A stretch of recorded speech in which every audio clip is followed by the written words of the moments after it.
मैं रितेश कुमार श्रीवास्तव आपको applied physics 1 पढ़ाने के लिए जो है डिप्लोमा ऑनलाइन क्लासेस में आया हूं और आपका डिप्लोमा ऑनलाइन क्लासेस में स्वागत है बच्चों।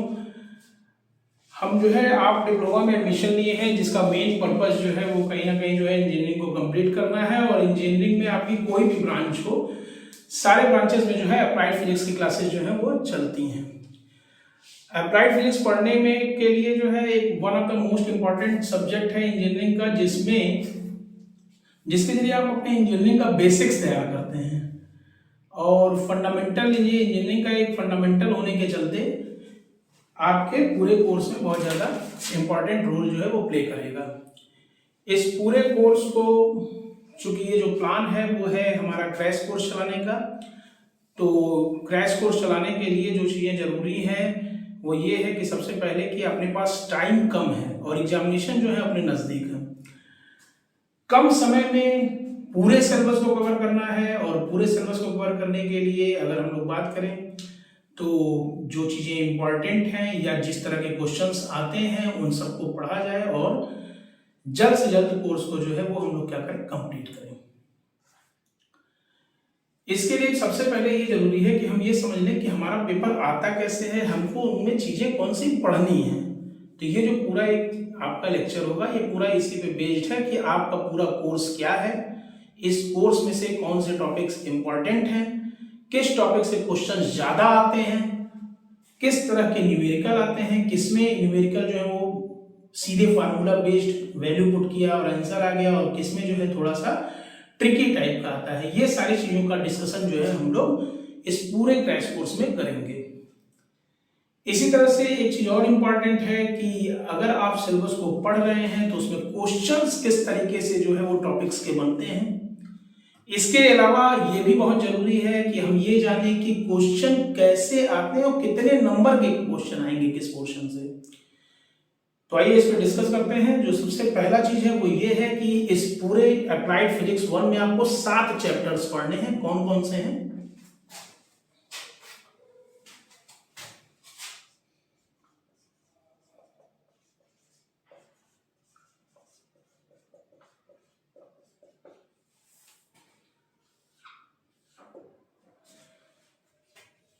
जो पहला चैप्टर आपको पढ़ना है वो पढ़ना है यूनिट एंड डायमेंशंस।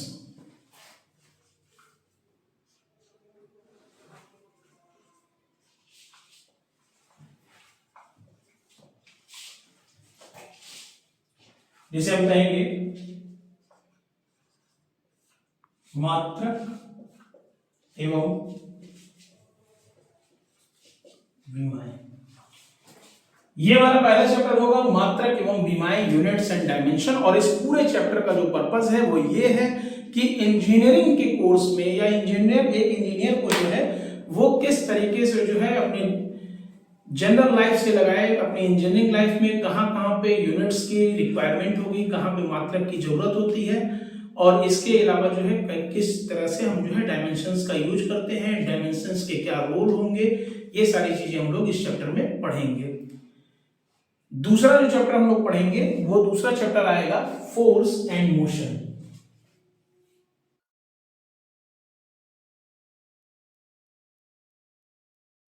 दूसरा चैप्टर हमारा है फोर्स एंड मोशन या कहें बल एवं गति। इस पूरे चैप्टर में जो one of the important term है वो ये है कि अब तक जो आपने क्लास 9th या 10th में पढ़ा था बल और गति या कहें फोर्स एंड मोशन, इस पूरे पोर्शन में जो आप पढ़ रहे होते हैं वो एक फार्मूला बेस्ड होता है, थ्योरी बेस्ड होती है पूरी तरीके से। यहां पर आकर जो है आपको ये सारे डेरिवेशंस और सारी चीजें जो है वो वेक्टर के टर्म में पढ़नी होंगी, यानी किस तरीके से सदिश के टर्म में जो है सदिश राशि के रूप में इसको कैसे पढ़ा जाता है, सदिश का जोड़ कैसे होता है, सदिश का गुणा कैसे होता है, दो सदिशों को कैसे जोड़ा जाएगा, कैसे गुणा किया जाएगा, कैसे उनके भाग होंगे, कैसे उनको घटाया जाएगा, ये सारे नियम के साथ जो है आप बल का पूरा चैप्टर पढ़ेंगे। इसके बाद जो आता है तीसरा चैप्टर,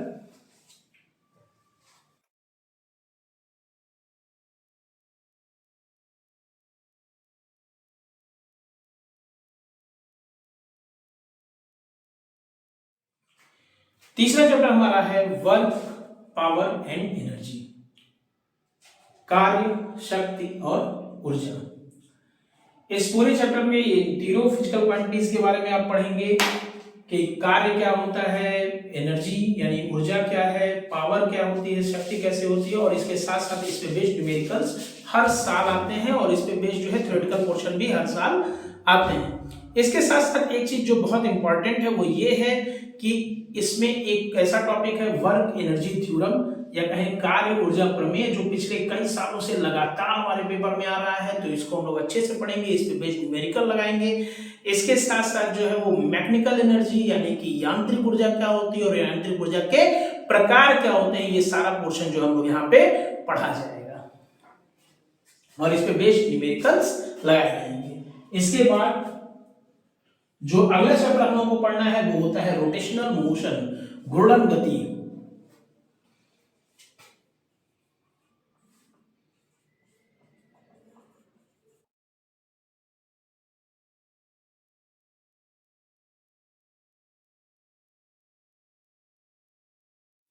घूर्णन गति दूसरे चैप्टर में ही आपका जो आता है सर्कुलर मोशन, यही बल एवं गति में आप पढ़ेंगे वृत्तीय गति, गति वाले पोर्शन में। और यहाँ पे आएगा कि क्या होता है, किस तरीके से जो है कोई वस्तु जब घूर्णन करती है या किसी पर्टिकुलर केंद्र के अबाउट जो है वो क्या करेगी, रोटेट करेगी, तो उसमें किस प्रकार से जो है गतियां होती हैं, क्या क्या उसके टर्म्स आएंगे। तो वहां पर हम लोग पढ़ेंगे कोणीय विस्थापन क्या होता है, कोणीय वेग क्या होता है, कोणीय त्वरण क्या होता है, इनके आपस में संबंध क्या होते हैं। कई बार जो क्वेश्चन रिपीट करता है इसमें वो एक क्वेश्चन आता है कि रेखीय त्वरण और कोणीय त्वरण के बीच में संबंध स्थापित कीजिए। One of the important question हर साल लगभग या तो ये आता है या तो दूसरा जो क्वेश्चन पूछता है वह हमसे पूछता है कि रेखीय वेग तथा कोणीय वेग में संबंध स्थापित कीजिए। इन दोनों में से कोई भी क्वेश्चन हर साल जरूर आ जाता है। इसके अलावा जो क्वेश्चन आपको पढ़ने हैं इस पूरे चैप्टर में वो क्या है, कुछ न्यूमेरिकल्स क्वेश्चंस हैं। इन सारी चीजों को हम लोग जो है जब इस चैप्टर को पढ़ेंगे तो वहां पे हम लोग डिस्कस करेंगे। इसके अलावा जो हमारा अगला चैप्टर होगा वो हम लोग का अगला चैप्टर जो आएगा वो क्या हम लोग को पढ़ना है, तो हम लोग को अगला चैप्टर पढ़ना है motion of planets and satellite.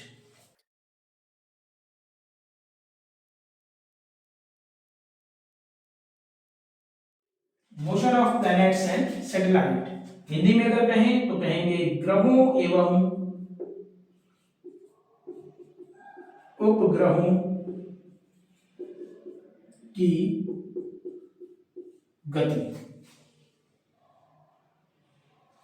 ग्रहों एवं उपग्रहों की गति, यहाँ पे हम लोग ये पढ़ेंगे कि जो सूर्य के चारों ओर के ग्रह हैं या हमारी पृथ्वी है वो किस प्रकार से जो है गति करती है। जैसे कि आप जानते हैं सूर्य एक तारा है, पृथ्वी, बुध, शुक्र, पृथ्वी, मंगल, बृहस्पति, ये सारे, शनि, ये सभी क्या हैं, तो कहेंगे ये सभी क्या हैं, ग्रह हैं और इनके अपने अपने क्या हैं, उपग्रह हैं। कोई जरूरी नहीं कि हर ग्रह के उपग्रह हो, जैसे आप जानते हैं कि बुध का कोई अपना उपग्रह नहीं होता है। इसी प्रकार अगर आप बात करें कि पृथ्वी की, तो पृथ्वी के बारे में आपको यहाँ पे पढ़ना है कि पृथ्वी का जो उपग्रह है वो क्या है, चंद्रमा होता है। जैसा कि आप जानते हैं वही चंद्रमा जिसको आप छोटे पर क्या कहते थे, चंदा मामा कहते थे। तो ठीक है, तो यहाँ पे आप पढ़ेंगे कि किस तरीके से जो है जिस पृथ्वी को आप जो है धरती माँ कह रहे थे, वो धरती माँ का पूरा कॉन्सेप्ट क्या है, सूर्य जहाँ पे सूर्य भगवान कह रहे थे उन सूर्य भगवान का क्या रोल है।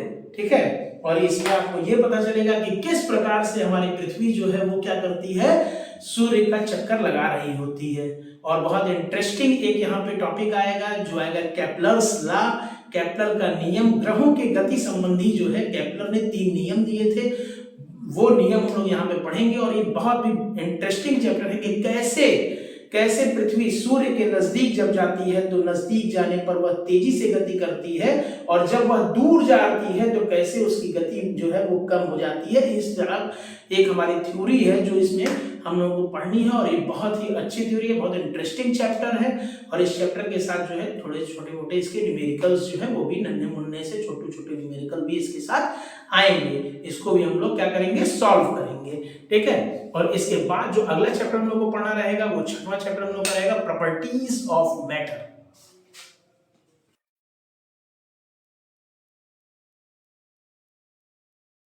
इसको हिंदी में कहते हैं प्रॉपर्टीज ऑफ मैटर को क्या कहेंगे, द्रव्यों के यहाँ पर हम लोग पढ़ेंगे फ्लूइड मैकेनिक्स के कुछ पोर्शंस हैं, जैसे रेनॉल्ड्स नंबर क्या होता है, स्ट्रीम फ्लो किसको कहते हैं, टर्बुलेंट फ्लो क्या होता है, ठीक है। और इसी तरीके से जो है मैकेनिकल प्रॉपर्टीज क्या होती है किसी भी मटेरियल की, इलास्टिसिटी क्या है, प्लास्टिसिटी क्या है। One of the important chapter है और बहुत ही अच्छा थ्योरेटिकल चैप्टर है, जिसको आप अच्छे से तैयार करके इजिली इस चैप्टर में आप नंबर जो है वो उठा सकते हैं, बशर्ते कि आप इसको जो है थोड़ा सा कॉन्सेप्ट के साथ पढ़ें कि क्या इसके टर्म्स हैं, ठीक है। और कोशिश करिएगा कि जल्द से जल्द जो है इस पोर्शन को आप तैयार कर लीजिए। इस पोर्शन, इन सारे पोर्शंस को आप जब तैयार करके जाएंगे तो आप में ऐसे ही तैयार होने के साथ कॉन्फिडेंस भी बिल्डअप होता जाएगा आपका। और फिर लास्ट में जो आपको चैप्टर पढ़ना है वो क्या है, heat and thermodynamics. Heat and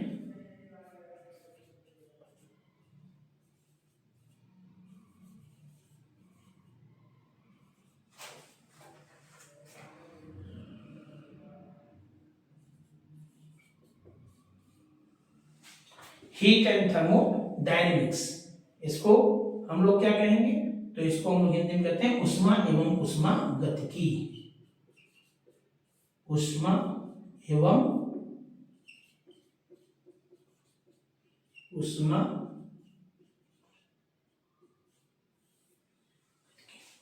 ये आपका लास्ट चैप्टर रहेगा अप्लाइड फिजिक्स 1 का, हीट एंड थर्मोडायनेमिक्स, ऊष्मा एवं ऊष्मागतिकी। इस पूरे चैप्टर में आप पढ़ेंगे किस तरीके से जो है वो टेम्परेचर स्केल्स बनाए गए, कौन कौन से टेम्परेचर स्केल होते हैं। इसके बाद आप उसमें पढ़ेंगे कि किस प्रकार से जो है किसी वस्तु को हीट दी जाती है, कैसे हीट जो है वो आगे की तरफ जो है उस वस्तु में क्या होता है प्रोपगेट करता है, आगे की तरफ बढ़ता चला जाता है। अरे कभी चाय बनाए हो और चाय के पैन में अगर वो इंसुलेटर वाला मटेरियल ना लगा हो तो ऐसा हुआ है कि हाथ जले हैं, गर्म चीज पकड़ा और हाथ जल गए। तो क्यों ऐसा हुआ कि हीट जो है वो नीचे दी गई और जो आपका पैन था वो ऊपर था और आपने उसको पकड़ा और वहां तक हीट कैसे आ गई। इन सारी चीजों को पढ़ेंगे, कैसे जो है लिक्विड में किस तरीके से हीट जो है वो फ्लो करती है, गैस में कैसे फ्लो कर जाती है, गैसियस मटेरियल में कैसे काम करता है, काइनेटिक एनर्जीज वगैरह कैसे इसके वर्क करते हैं। इसके साथ ही किसी सॉलिड में किस तरीके से जो है वो पार्टिकल बाय पार्टिकल किस तरीके से हीट जो है वो आगे की तरफ ट्रांसफर होती चली जाती है। ये सारी चीजें हम लोग पढ़ेंगे और कैसे जो है एक एंड पे हीट दिया जा रहा है और दूसरे एंड पे क्या हो रहा है, उसके टेम्परेचर जो है वो इंक्रीज कर जा रहे हैं। इन सारी चीजों को इस चैप्टर में पढ़ा जाएगा और न्यूमेरिकल्स भी इसके जो है वो आते हैं, काफी अच्छे न्यूमेरिकल होते हैं। और अगर आपके कॉन्सेप्ट क्लियर है तो क्या होगा कि आप इसको इजीली लगा भी लेंगे। देखो बेटा, जो बहुत जरूरी है वो ये है, क्योंकि आपके पास टाइम कम है इसलिए बोर्ड कहता है कि इन सारे चैप्टर्स में जो है 10-10 घंटे का टाइम जो है आप दें। लेकिन क्या हमारे पास 70 घंटे जो है वो हैं?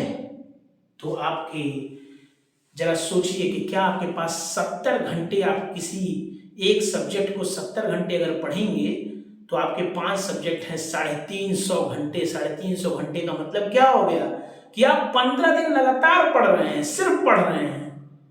अप्रॉक्सीमेटली आप ये कह सकते हैं कि 15 दिन लगातार अगर आप 24 घंटे पढ़ें तब कहीं जाके क्या होगा कि आपका कोर्स जो है वो कंप्लीट हो पाएगा। लेकिन अपने पास इतना टाइम नहीं है। तो देखिए बेटा, आप मैक्सिमम जो स्टडी कर सकते हो, नॉर्मली एक स्टूडेंट जो स्टडी कर सकता है, एग्जामिनेशन आने वाले हैं उसके अकॉर्डिंग, तो देखो बेटा वो तुम्हारे पास जो टाइम ड्यूरेशन है वो कम है, कंटेंट ज्यादा है। इसके कई कारण हो सकते हैं। हो सकता है कि हमारे एडमिशन्स ही लेट हुए हों, हम लेट में एडमिशन लिए, इस वजह से एग्जामिनेशंस नजदीक हैं, हम कैसे पढ़ें, या किसी भी अन्य कारण से हम विद्यालय नहीं जा पाए, हम अपने कॉलेज नहीं जा पाए पढ़ने और हमारे जो है कोर्स अब कैसे कंप्लीट हो, छूट गए हैं। तो इन सब का सॉल्यूशंस जो है वो ये है कि आप यहाँ पे आए, इस पूरे पोर्शन को जो हम लोग कंप्लीट करने की कोशिश करेंगे वो अप्रॉक्सीमेटली क्या होगा कि मैक्सिमम जो है ये आपका जो कोर्स तैयार होगा इसको मैं पूरी तरीके से कोशिश करूंगा कि मैक्सिमम ये आपके, देखिए कितने टाइम लगेंगे, 4 से 5 लेक्चर में पूरी तरीके से लेक्चर में ये पूरी तरीके से तैयार हो जाएगा। इसके बाद जब आप आएंगे बल एवं गति में तो यही सेम चीज जो है बल एवं गति में लगेगा, 4 से 5 लेक्चर। इसके बाद अगर हम बात करें कार्य शक्ति एवं ऊर्जा की, तो इसमें हमको चाहिए 3 से 4 लेक्चर। घूर्णन गति की अगर बात करें तो 4 से 5 लेक्चर। ग्रहों एवं उपग्रहों की गति की बात करें तो 3 से 4 लेक्चर।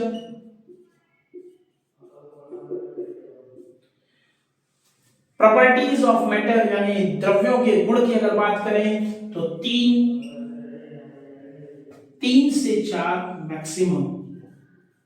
3 में भी ये मैक्सिमम 3 में खत्म हो जाना चाहिए, लेकिन हो सकता है कि 4 लग जाए, इसलिए मैं इसको 4 ले रहा हूं। ये थोड़ा सा लेंथी चैप्टर है, तो इसमें हम लोग कोशिश करेंगे कि इसको भी हम लोग जो है 6 लेक्चर से 7 लेक्चर में पूरी तरीके से खत्म कर दें। इस हिसाब से अगर आप देखेंगे तो देखिए मिनिमम जो ड्यूरेशन निकल के आ रहा है वो 4, 4, 8, 3, 11, 4, 15, 3, 18, 3, 21 और 6, 27। यानी ये आपके 27 लेक्चर से लेके 5, 5, 10, 4, 14, 5, 19, 4, 23, 4, 27, 27 और 7, 34।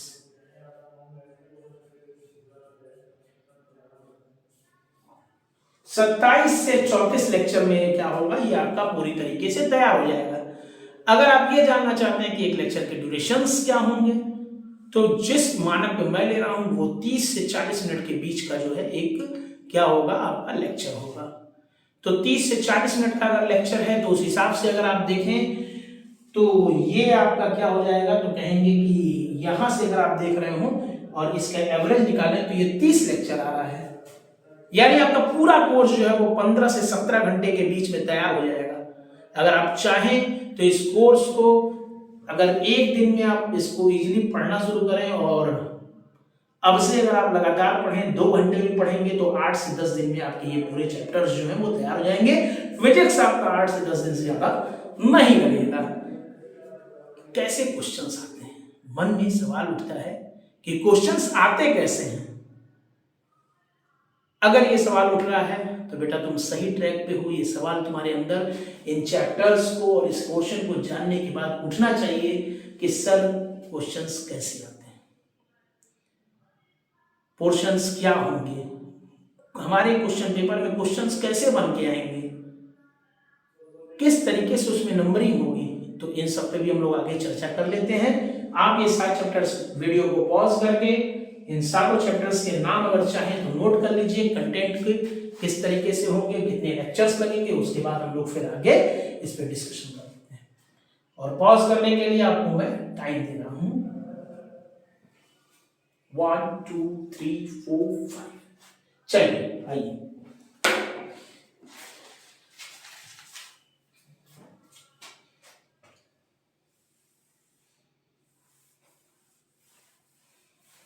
ये आपने नोट कर लिया होगा।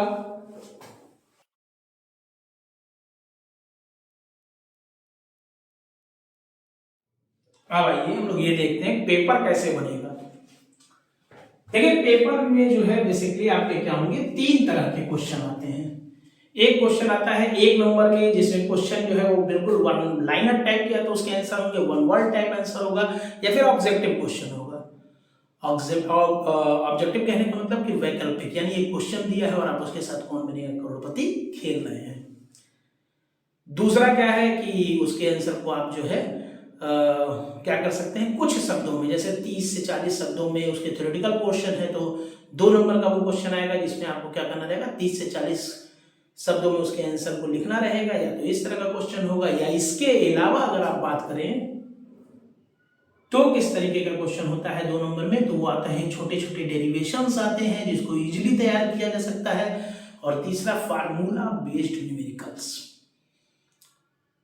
तीसरे टाइप का जो क्वेश्चन बनता है बेटा वो बनेगा 5 नंबर का क्वेश्चन। 5 नंबर के क्वेश्चन बनेंगे क्वेश्चन नंबर 3, 4 और 5। 5 नंबर के 3 क्वेश्चन दिए जाएंगे और उसमें से क्या होगा आपके, या वो डेरिवेशंस भी स्टैंडर्ड डेरिवेशन होते हैं, थोड़े से लेंथी होंगे उसके साथ साथ, लेकिन आप इजीली अगर उसको पढ़ रहे हैं तो आप कर ले जाएंगे। इसके अलावा उसमें पेज न्यूमेरिकल होगा। कभी कभी क्या करता है कोई थ्योरी और उसके साथ छोटा सा न्यूमेरिकल या कोई थ्योरी ही प्रॉपरली दे देता है। देखिए जो आपके क्वेश्चन पेपर में जो पहला क्वेश्चन होगा क्वेश्चन नंबर 1, इस क्वेश्चन नंबर 1 में 12 क्वेश्चंस रहेंगे।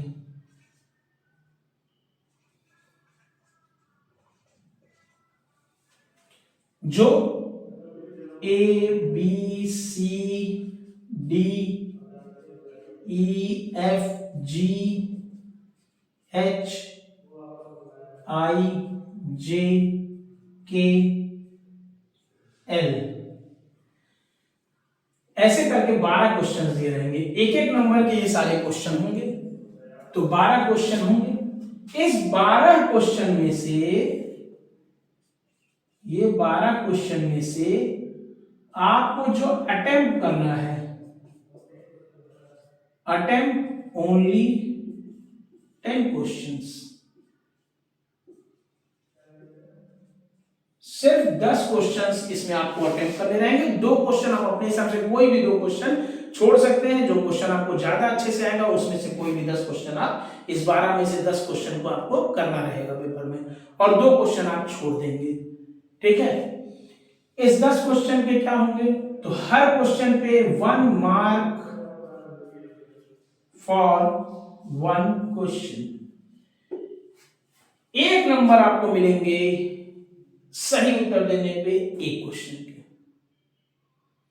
इस तरह के आप 10 क्वेश्चन जब करेंगे तो आपको यहां से क्या हो जाएगा, 1 into 10, 1 नंबर के 10 क्वेश्चन, यहां से आपका 10 नंबर हो जाएगा। या आप ऐसे भी कह सकते हैं कि 10 क्वेश्चन 1 नंबर के, दोनों सही है। यहां से आपका 10 नंबर होगा। फिर आएगा क्वेश्चन नंबर 2। क्वेश्चन नंबर 2 में इसका आंसर कैसे देंगे क्वेश्चन नंबर 1 का, तो क्या होगा, या तो ये ऑब्जेक्टिव होगा, ऑब्जेक्टिव टाइप, या 1 लाइनर, यानी जिसके उत्तर 1 लाइन में दिए जा सके। दूसरा जो क्वेश्चन होगा इसमें आप कहेंगे 7 क्वेश्चंस,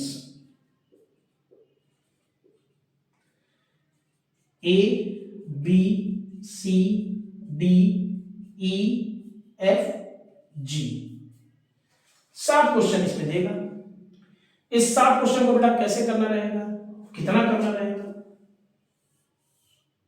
7 क्वेश्चंस दिए हुए हैं, 7 क्वेश्चंस देगा। 7 में से आपको अटेम्प्ट करना होगा, अटेम्प्ट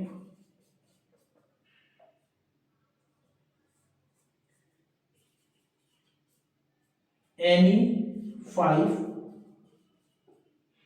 क्वेश्चंस, कोई भी 5 क्वेश्चन इस 7 में से आप अपने हिसाब से कर सकते हैं। 7 क्वेश्चंस करेंगे, हर क्वेश्चन 2 नंबर का होगा, 2 मार्क्स फॉर 1 क्वेश्चन। कैसे होते हैं, तो कहेंगे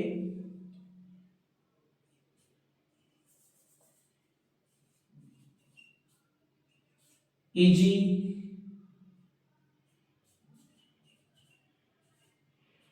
थ्योरी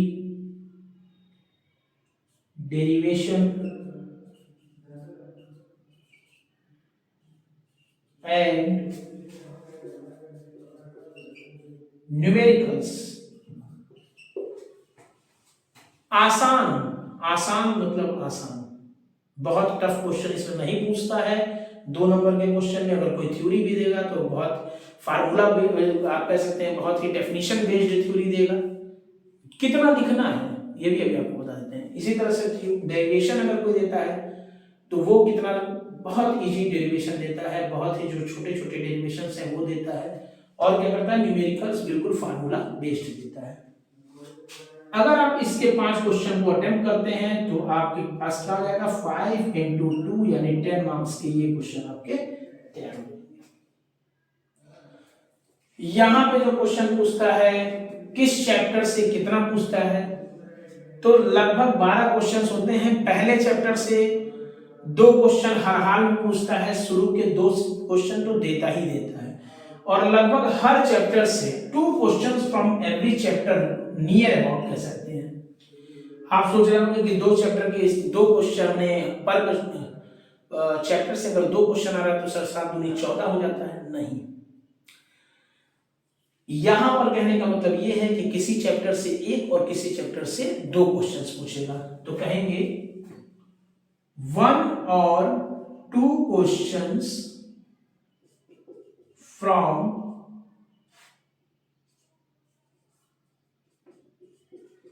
एवरी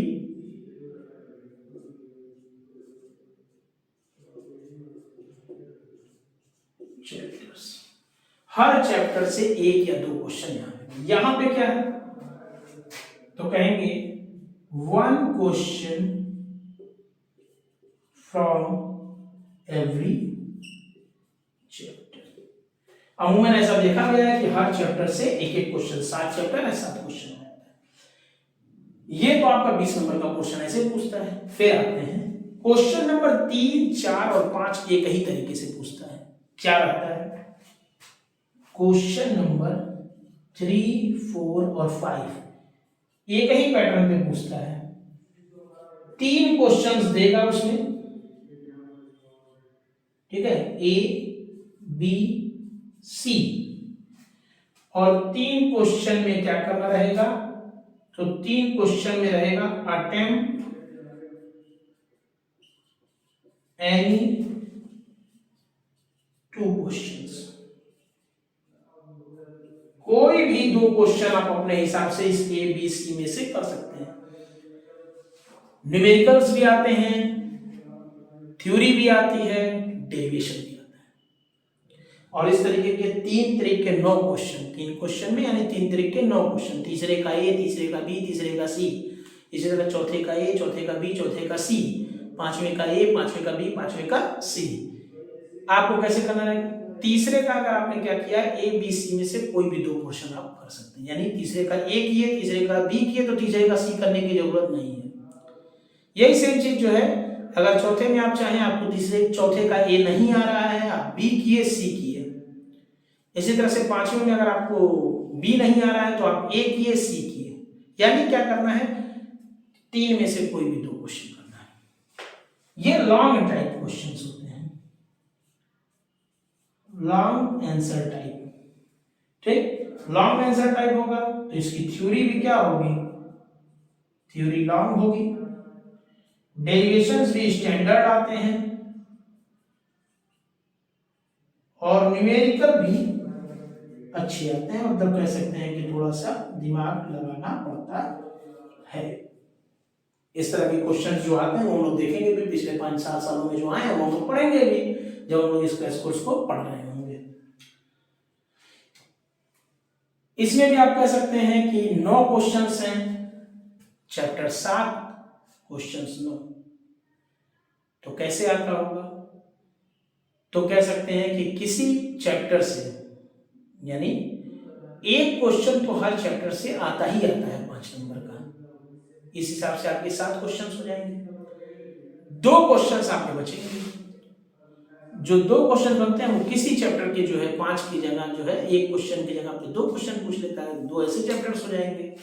यानी कहेंगे कि 1 और 2, ठीक, 1 मस्ट, एक तो जरूर आता है, 1 मस्ट क्वेश्चन फ्रॉम 1 चैप्टर।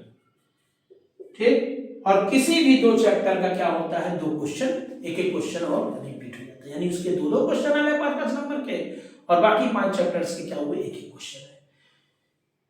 ये हमारा पूरा जो है पेपर का पैटर्न रहेगा।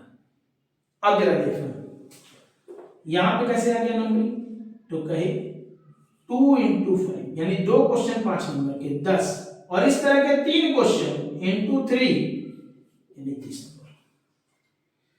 अब देखो हमारा पेपर, कितने नंबर का पेपर दिया और तुमको कितना नंबर अटेम्प्ट करना है। पहला क्वेश्चन 12 क्वेश्चन दिया, 12 नंबर का हुआ, 10 अटेम्प्ट करना है, 10 नंबर तुमको यहां से। लेकिन क्वेश्चन तुमको 12 दिया, यानी तुमको क्वेश्चन दे दिया 12 नंबर का यहाँ पे। दूसरे में 7 क्वेश्चन दिया, 5 करना है, 7 दूनी 14, 2 नंबर के क्वेश्चन, 7 दूनी 14 नंबर, लेकिन तुमको 5 करना है तो 10 नंबर। यानी 14 और 12 कितने हो, 26 नंबर। 26 में से तुम्हारे 20 नंबर तुमको अटेम्प्ट करने हैं, 6 नंबर तुम जो चाहो वो छोड़ सकते हो, तुम्हारे ऊपर है। इसके बाद आता है हर क्वेश्चन में 3-3, तो 3 में से तुम 2 करोगे, 1 छोड़ोगे, तो 15 यानी 45, 45 में से तुमको 30 अटेम्प्ट करना है। तो तुमको अटेम्प्ट करने हैं 50, लेकिन टोटल नंबर 45, 14 कितने हो गए, 59 और 12 71 नंबर का। टोटल तुमको देगा 71 मार्क्स का पेपर देगा और अटेम्प्ट करना रहेगा ओनली 50 मार्क्स। ठीक है, ठीक। अब आप सोच लीजिए, और पासिंग मार्क कितना है, पासिंग मार्क होता है 17 मार्क्स, 17 नंबर पासिंग मार्क होता है। 71 नंबर का पेपर आता है, 50 नंबर तुमको अटेम्प्ट करना रहता है, और उस 50 में तुमको 17 पाना है। जरा सोचो, टफ है क्या, टफ है, आवाज आएगी नहीं। 71 नंबर के पेपर में 50 नंबर अटेम्प्ट करके 21 नंबर का ऑप्शन मिल गया छोड़ने का वहीं पे, और 17 नंबर पाना है, ये टफ तो नहीं है। लेकिन एक चैलेंज बेटा आता है अपने साथ, वो चैलेंज आता है बच्चों के साथ, ऐसा देखा गया है कि वो टाइम मैनेजमेंट नहीं कर पाते हैं।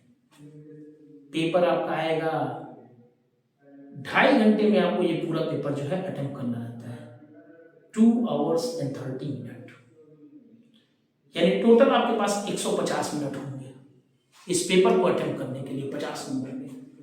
यानी आपके पास जो टाइम होगा, टाइम ड्यूरेशन यानी समय एग्जामिनेशन का, वो 2 hour 30 मिनट का होगा। टोटल अगर इसको आप मिनट में कन्वर्ट करें तो 150 मिनट का होगा। 150 मिनट में कैसे करेंगे, प्लान करना पड़ेगा पेपर को करने के लिए। सबसे पहले आप प्लान करिए कि ये जो 5 नंबर वाले आपको 6 क्वेश्चन करने हैं वो कितने टाइम में होगा। ध्यान से अगर आप देखें तो आपको लिखा हुआ है लॉन्ग आंसर टाइप ये क्वेश्चंस आएंगे। बेटा कितना भी कम टाइम लगेगा, 10 मिनट से कम नहीं लगता है।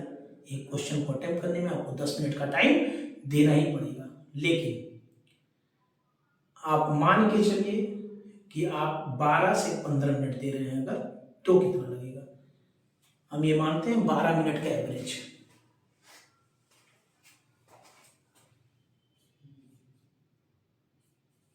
और मैक्सिमम 15 मिनट एक क्वेश्चन पे आप दे रहे हैं फॉर 1 क्वेश्चन। तो आपके हैं यहां पे 6 क्वेश्चंस, तो 6 गुणे 12 72 मिनट, और मैक्सिमम 6 गुणे 15 यानी 90 मिनट। अगर तुमने 72 मिनट दिए तो तुम्हारे पास बचता है कितना टाइम, और अगर तुमने 90 मिनट दिए तो कितना टाइम बचता है। आप स्टैंडर्ड बना लीजिए कि मुझे हर हाल में 90 मिनट में ये क्वेश्चन नंबर 3, 4 और 5 के 2-2 क्वेश्चन कर लेने हैं। ये हो गया आपके 90 मिनट। यहां पे आपको हर क्वेश्चन में 1 से 1.5 मिनट का एवरेज लेना ही पड़ेगा। 2 मिनट भी आप ले सकते हैं। क्यों? रीजन है ये कि आप एक बार क्वेश्चन को पढ़ेंगे, इसके बाद क्या होगा, क्वेश्चन को पढ़ने के बाद आप उसका आंसर लिखेंगे, सोचेंगे, न्यूमेरिकल है छोटा सा सॉल्व करेंगे, जो भी है। तो यहाँ पे भी आपको जो है वो आप ये मान सकते हैं कि 15 मिनट मिनिमम तो लगने ही लगने हैं, और आप यहाँ पे 20 मिनट भी दे सकते हैं 10 क्वेश्चन को सॉल्व करने में। 15 से 20 minute for solve 10 questions, 10 question को सॉल्व करने के लिए। 90 मिनट बेटा तुम्हारे यहाँ पे चले गए, 20 मिनट लगभग तुम्हारे यहाँ चले गए, 110 मिनट हो गया, और इसके बाद तुम्हारे पास बचा 40 मिनट का टाइम। यहाँ पे तुम्हारे पास जो है वो मीडियम या कहें इजी लेवल के क्वेश्चंस हैं। 7 में से 5 क्वेश्चन करना है, तुमको ये डिसाइड करना पड़ेगा कि 7 में से कौन से 5 क्वेश्चन जो है तुमको अच्छे से आ रहे हैं, तुम उस हिसाब से उसको अटेम्प्ट करोगे, और वहां पे जब तुम बात करोगे तो तुमको कम से कम ये मान के चल सकते हो कि एक क्वेश्चन में तुमको 5 से 8 मिनट लग सकते हैं एक क्वेश्चन को अटेम्प्ट करने में, फॉर वन क्वेश्चन। इस हिसाब से अगर तुम देखोगे तो तुम्हारे पास क्या है, 5 क्वेश्चंस को सॉल्व करने में तुम्हें मिनिमम 5 बचे 25 मिनट, और मैक्सिमम तुम्हारे पास जो टाइम होगा वो 8 बचे 40 मिनट। और इस हिसाब से अगर तुम देखो तो ये जो पूरा पेपर है वो एक तरीके से बैलेंस वे में आ रहा है। 15 छक्का 90 मिनट तुम्हारे लगेंगे लॉन्ग क्वेश्चन, जो तीसरा क्वेश्चन, चौथा क्वेश्चन और पांचवें क्वेश्चन का 2-2 पार्ट करोगे उसमें, और इसके बाद जो है जो दूसरा क्वेश्चन है उसमें तुमको क्या होगा, 8 मिनट के हिसाब से 40 मिनट, 90 और 40, 130 मिनट। इसके बाद तुम्हारे पास 20 मिनट का टाइम बचता है क्वेश्चन नंबर 1 के 10 पार्ट क्वेश्चन को करने में। तो हमेशा स्टूडेंट्स को बेटा ये सलाह दी जाती है, आप जो है इस क्रैश कोर्स को करेंगे तब भी बीच बीच में ये आएगा कि कैसे इस पेपर को जो है आप इतने समय में अटेम्प्ट कर पाए। और एक चीज जान लीजिएगा, क्वेश्चंस उतने चैलेंजिंग नहीं है अटेम्प्ट करने, जितना चैलेंजिंग जो है वो ये होता है कि आप इस प्लानिंग के साथ पेपर को अटेम्प्ट करें कि कैसे हम जो है किसी भी लॉन्ग से लॉन्ग डेरिवेशन को, बड़े से बड़े क्वेश्चंस को, किसी भी न्यूमेरिकल को हम मैक्सिमम जो है इस टाइम ड्यूरेशन में सॉल्व कर लें, जो इसके लिए एक स्टैंडर्ड टाइम ड्यूरेशन जो है वो एक तरीके से बोर्ड ने डिसाइड करके क्वेश्चन पेपर को पूरी तरीके से तैयार किया है। अगर आपने टाइम की प्लानिंग जो है वो की है, और टाइम की प्लानिंग अगर आपको करना है तो टाइम की प्लानिंग के लिए बहुत जरूरी है कि आप कोर्स कंटेंट को जो है बहुत अच्छे से पढ़े रहें। जब आपका कमांड रहेगा तभी आप क्वेश्चन को पढ़ के उस सारे क्वेश्चंस को समझते हुए उसके आंसर्स को उस टाइम ड्यूरेशन में जो है वो कवर अप कर पाएंगे, क्योंकि फिर आपके पास इतने टाइम नहीं होते हैं और इस तरीके का एग्जामिनेशन रूम का वो माहौल नहीं होता है कि आप जो है उस क्वेश्चंस को आगे पीछे इधर उधर कहीं भी पूछ सकें। तो बेहतर होगा कि इस क्रैश कोर्स के जरिए जो है आप अपने आप को इस चीज के लिए तैयार करें कि कैसे 8 से 10-15 दिन पढ़ के जो है इस कोर्स को आप जो है लगभग 25-30 लेक्चर में खत्म कर सकते हैं। अभी हम लोगों ने डिसाइड किया कि ये जो पूरे कोर्स था वो पूरा कोर्स जो है वो हमारा लगभग 27 से 34 लेक्चर के बीच में कवर अप हो रहा था। चैप्टर वाइज भी हम लोगों ने डिस्कस किया कि कैसे जो है किस चैप्टर में 4 से 5 लेक्चर लगेगा, किसी में 3 से 4 लगेगा, किसी में 6 से 7 लेक्चर लगेंगे। और इस हिसाब से निकल के जो आया था वो ये आया था कि किस तरीके से हम लोग जो है इस पूरे फिजिक्स के पोर्शन को जो है 15 से 17-18 घंटे के बीच में पूरी तरीके से खत्म कर दे। और ये करने के लिए आपके पास जो है वो, क्योंकि टाइम बहुत कम है एग्जामिनेशन का, इसलिए आप जो है इस तरह से प्लान करके तैयारी करें। अगले चैप्टर जब हम लोग लेक्चर में मिलेंगे तो उस लेक्चर में जो है हम लोग पहला चैप्टर यूनिट एंड डायमेंशन का जो है वो पढ़ेंगे।